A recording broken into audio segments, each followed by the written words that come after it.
In this lesson, we're going to look at a couple of retouching tools. So open up Photoshop. We're using Photoshop CC 2019. Just get rid of that. We don't need that.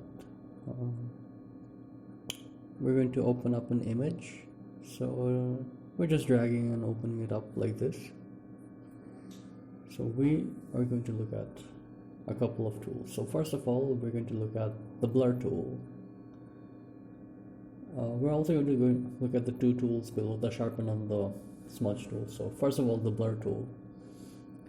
As the name implies, the blur tool blurs images in the selected brush place.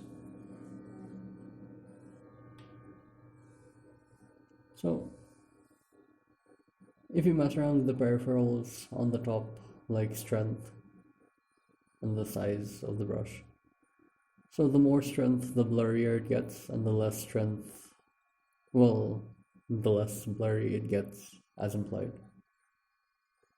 So there are a lot of blur options that you can go through in the filter list.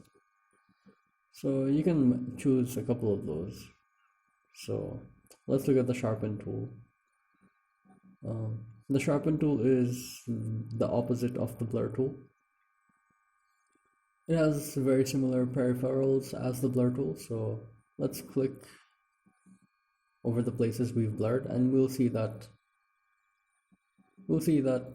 it gets sharper as implied. So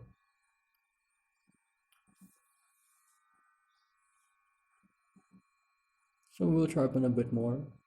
Make sure you don't sharpen too much, because that'll tend to ruin the image. As you can see there, you use according to your needs, basically. Now we're going to look at the smudge tool. We are going to look at a different image for this. Open it up in Photoshop. It's a nice watch, isn't it? So choose the smudge tool. Now press shift and then drag the cursor, and click and drag the cursor across any dirt, and you'll see that it blends nicely into the background, as if you've actually smudged the image yourself with your fingers. So press shift and then smudge it along. Be careful though, and use it sparingly, not more than you need to, because it is a very noticeable effect if you overuse it. So smudge accordingly, press shift and smudge.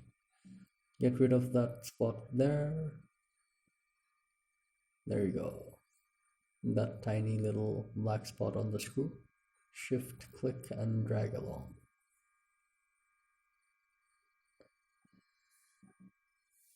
Looks good.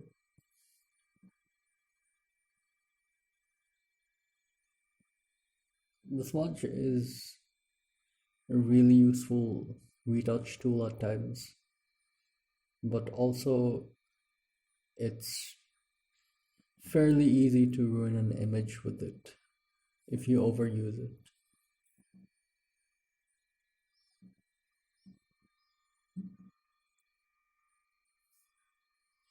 So let's say if you hold down shift and just move it along, you can manipulate the image like this.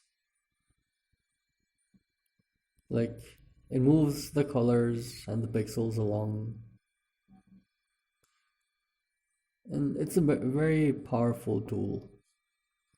So that'll be all. Thank you for watching.